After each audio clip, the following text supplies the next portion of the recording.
Sérgio. Meu nome é Lucas. A gente vai falar sobre a Araucária angustifolia, mais conhecido como pinhão. O pinhão, ele é uma boa fonte de carboidrato, de fibras e de compostos fenólicos, mais conhecidos como antioxidantes e defensores celulares. O pinhão, a sua parte comestível, seria suas sementes. O mais comum modo de preparo é o pinhão na água fervendo junto com sal. Essa culinária ela também é muito comum dentro da tradição indígena do sul, que são os caigangues e os choclês, que eles comem muito durante certa época do ano, que é quando eles mais têm frequência. O pinhão, ele é um alimento tradicional na época mais fria, porque ele foi disseminado pelos indígenas, lá em Lages, Santa Catarina. E ele é referenciado na Festa Nacional do Pinhão. E essa festa, ela é da cultura gaúcha. E o pinhão é um alimento tradicional da cultura gaúcha. Por causa disso, eles referenciam a araucária, que é um fóssil vivo.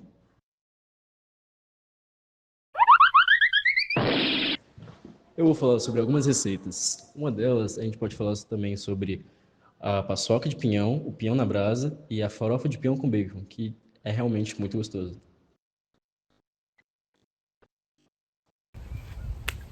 Meu nome é Aldinei. Meu nome é Rafael e hoje a gente vai falar sobre a Ilex paraguariensis, popularmente conhecida como erva mate. A erva mate, ela é muito rica em antioxidantes, minerais como o manganês, o potássio e o cálcio, e em vitaminas do complexo B. Também contém a cafeína natural, que serve como estimulante e melhora o foco e a concentração da pessoa. A erva mate é a herança tradicional dos povos indígenas, especialmente os Guarani e outros povos tradicionais da região. O costume de passar a cuia é uma tradição enraizada. A erva mate ela foi reconhecida como o primeiro patrimônio cultural e material do Rio Grande do Sul. Na produção da erva mate, utilizamos as folhas e os ramos da planta. Na preparação do chimarrão, é necessário uma cuia, Um recipiente tradicionalmente feito de porongo ou chifre de boi, uma bomba. um canudo metálico com um filtro em uma das pontas. Introduzimos a bomba dentro da cuia e logo em seguida a erva mate. Depois disso é feita a infusão dentro da cuia, colocando água entre 70 a 80 graus. Bom, agora nós vamos falar sobre o butiá, que é uma fruta de palmeiras nativas da América do Sul, que faz parte da paisagem e da cultura da região sul do Brasil. Também é conhecida como coquinho azedo na região do Cerrado. Ela é uma fruta pequena, mas tem uma polpa carnosa com caroço dentro, que se desenvolve em grandes cachos nas palmeiras. A sua cor ela pode variar entre amarelo, laranja e ocasionalmente vermelho quando maduro. Vale ressaltar que a polpa ela é fibrosa, o seu sabor é agridoce e poderá variar também de espécie para espécie. A colheita dela é feita ali mais ou menos do final da primavera para o começo do verão, então de novembro até abril, e tem seu pico em fevereiro. Em relação à nutrição, a fruta é rica em vitamina C, vitamina importantíssima para o funcionamento do nosso sistema imune, além de possuir também vitamina A e E na sua composição. Nos micronutrientes eu destaco também os carotenoides, que são antioxidantes naturais, que fazem muito bem à saúde da pele, ou seja, uma fruta que é ótima para cuidar de skincare, cuidar da pele em geral. E a budiazeira em si possui valor ornamental, então ela é utilizada tanto como decoração, quanto as suas folhas, que são processadas em fibras, e é isso. Também é muito utilizada em licores, geleias e pode ser feita em suco também, mas a maioria é comida crua mesmo. Olá, meu nome é Davi Almeida e vou apresentar sobre a cuca. A cuca, ou kuchen, é um bolo sovado à mão com um preparo junto com uma farofa feita com manteiga e açúcar. Esse bolo, ou a cuca mesmo, com o preparo vem uma cobertura de frutas como uva, morango, abacaxi, dependendo da pessoa pode variar, como até framboesa, amora. A cuca especificamente é servida como um café ou uma sobremesa, dependendo e como a pessoa gostaria de servir, porque é um bolo bem suculento, um pouco calórico por causa da manteiga e do açúcar na parte da farofa e da massa do bolo mesmo sendo uma massa de bolo bem concentrada. Já em si, a cuca foi trazida lá no final do século XIX pelos alemães lá para a região sul do Brasil, como Santa Catarina, Rio Grande do Sul, e popularizando especificamente no Rio Grande do Sul, passado de geração em geração em festas comemorativas como Natal, Páscoa, e assim passando em várias gerações e trazendo um amor pela sobremesa, que é a cuca. Olá a todos, nós, Amanda e Ivan, chegamos ao alimento 5, o coração da mesa do sul, churrasco e carnes. Nossos pratos de destaque são o churrasco como prato principal, o charque e o arroz carreteiro. Eu vou falar sobre as informações nutricionais. Nossa análise nutricional se concentra na base da alimentação gaúcha, baseada em cortes bovinos. Vamos usar como uma referência 100 gramas para entender a potência desses alimentos. Em 100 gramas de um corte magro de churrasco, como a picanha ou a ponta de peito, podemos esperar cerca de 25 a 30 gramas de proteína de alto valor biológico, além de ser uma fonte robusta de ferro M, que historicamente ela era fundamental para a energia na lida do campo. Quando comparamos com o charque, a proporção de nutrientes muda. O processo de secagem concentra as proteínas, mas também o sódio. Em 100 gramas de charque dessalgado, a concentração de proteínas pode ser ainda maior, mas é crucial lembrar que o processo de salga aumenta drasticamente o sódio também do alimento. Por isso, a etapa de dessalgagem, antes de fazer o arroz carreteiro, não é só cultural, é uma necessidade nutricional. Sobre como é consumido, veremos a simplicidade do churrasco no espeto e a receita do carreteiro.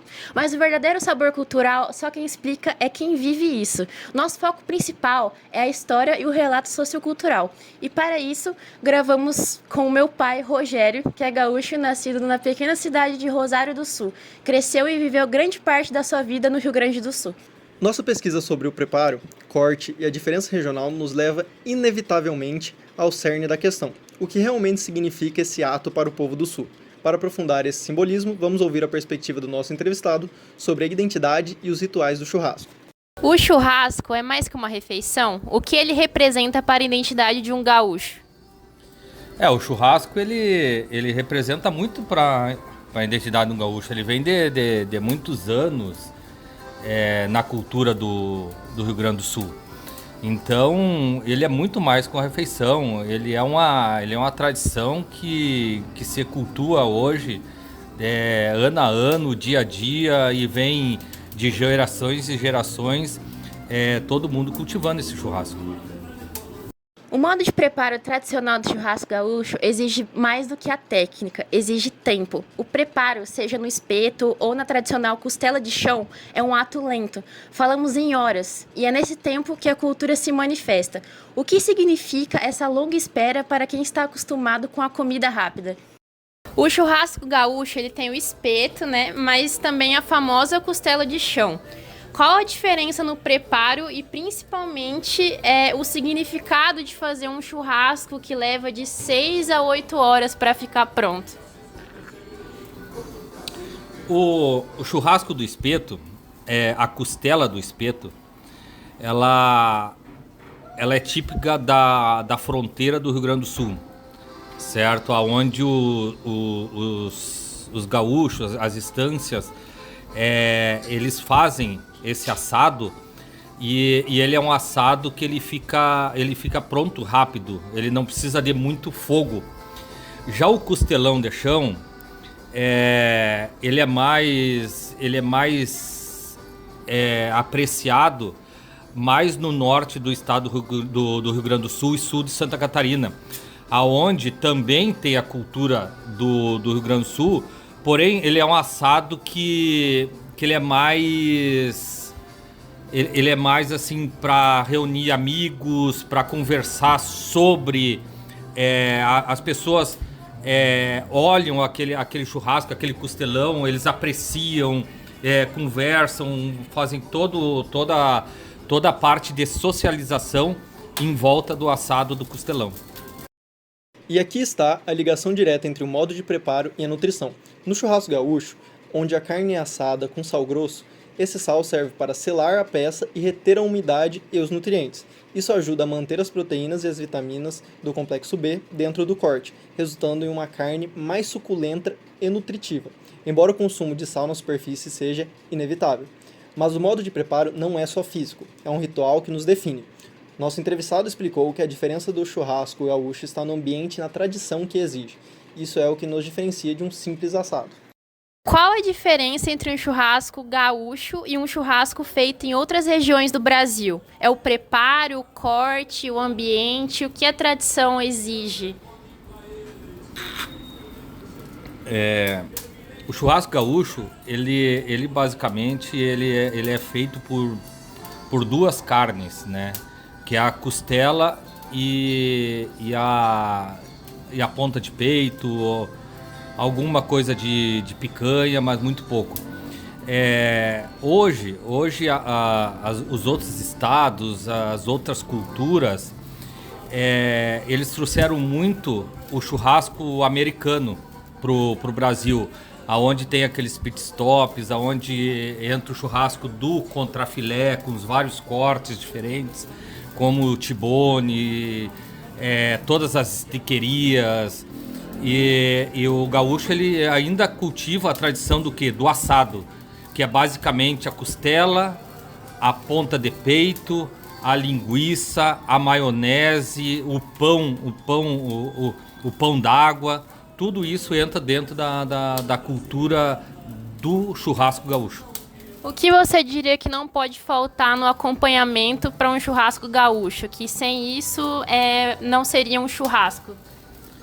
O acompanhamento do churrasco gaúcho ele é basicamente o mogango, a batata doce, o pão d'água e a farinha de mandioca. Você poderia explicar pra gente o que seria o mogango? O mogango ele é uma abóbora caramelizada, que ela é caramelizada e ela fica bem docinha, sabe? Então, junto com a costela, ela harmoniza o salgado da costela com o doce da abóbora. Essa técnica toda não se resume só à carne, ela se transforma em um ritual social. É aí que a comida, de fato, cria laços fortes, especialmente na família.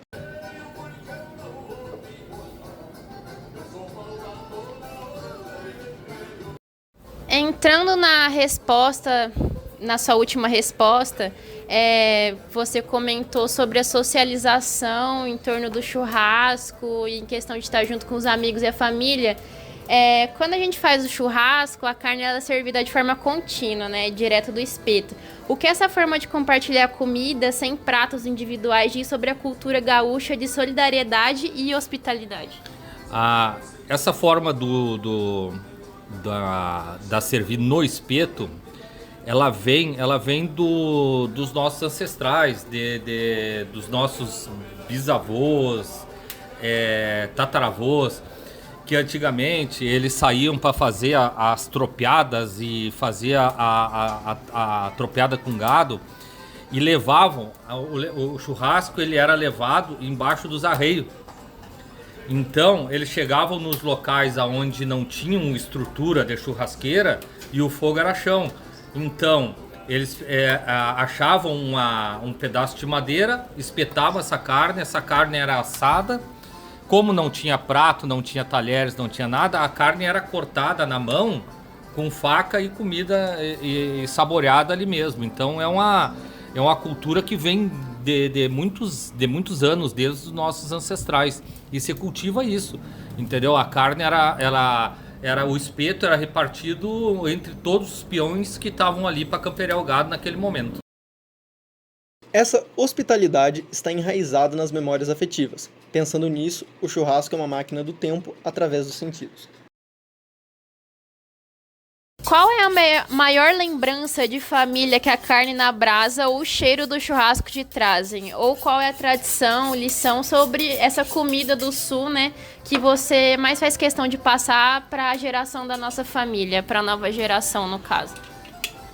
Isso aí o churrasco é uma lembrança muito boa do meu avô, né? dos meus avós, na verdade. Porque meu avô, ele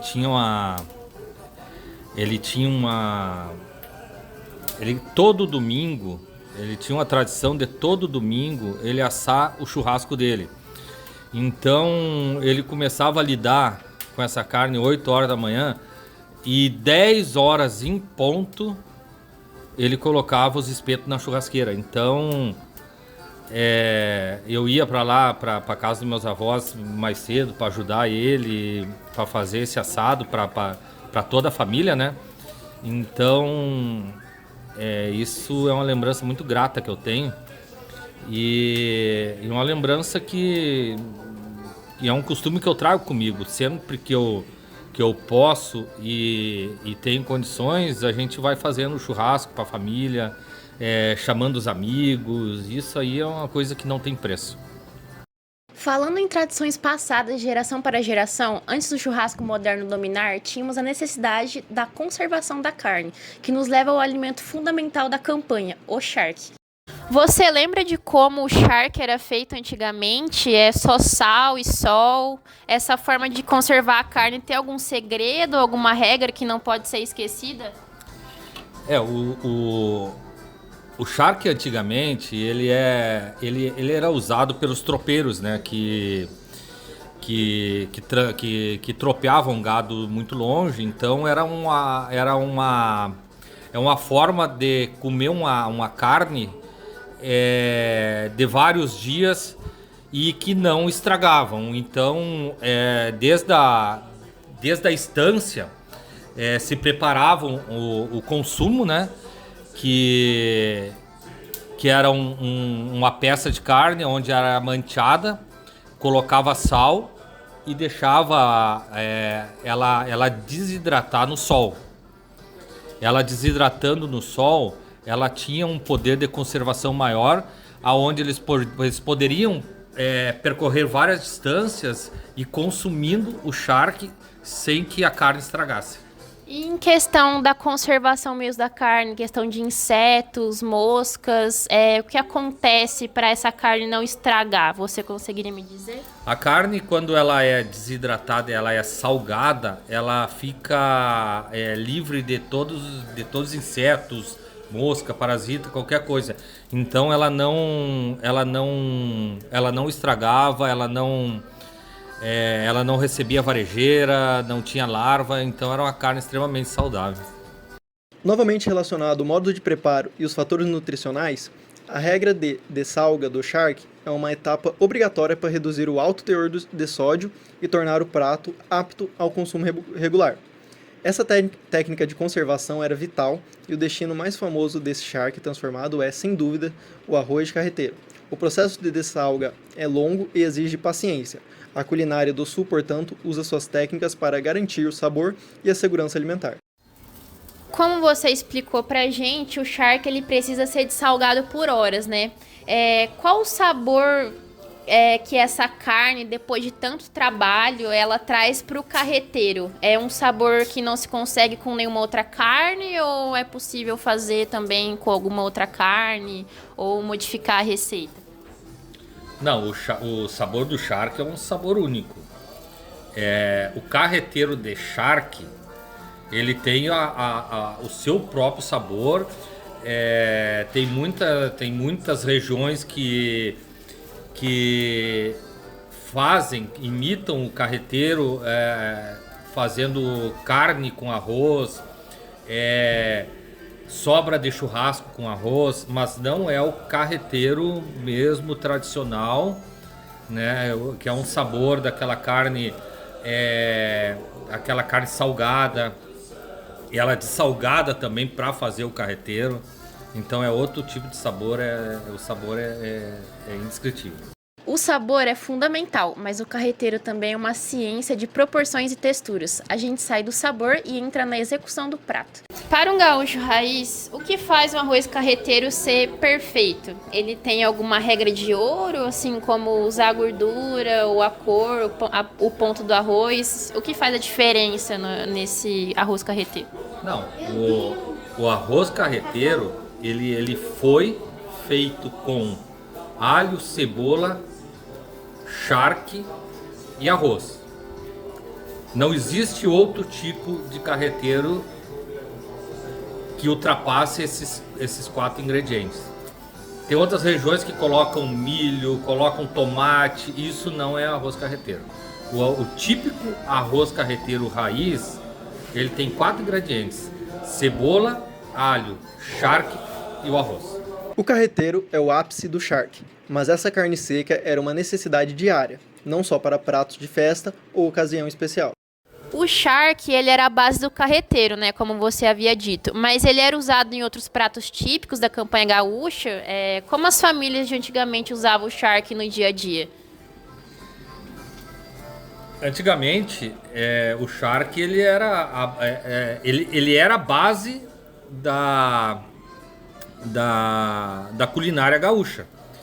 Por quê? Porque não se tinha energia nas fazendas, não se tinha geladeira, não tinha como conservar carne fresca, então era o charque que era a base da carne, era tudo charqueada, né? Então assim, além do carreteiro, era charque com massa, charque assado, né? Então ele se tornava a carne do dia a dia das propriedades rurais. E assim chegamos ao fim do nosso mergulho profundo na cultura do fogo. Vimos que o churrasco gaúcho é um universo que se desdobra da precisão do sal grosso na brasa, passando pela solidez da hospitalidade na mesa até a resiliência histórica do charque no carreteiro. Agradecemos imensamente ao Rogério por compartilhar com tanta riqueza de detalhes como a carne molda a identidade e a mesa do Sul. O churrasco, de fato, é a narrativa viva do Rio Grande do Sul.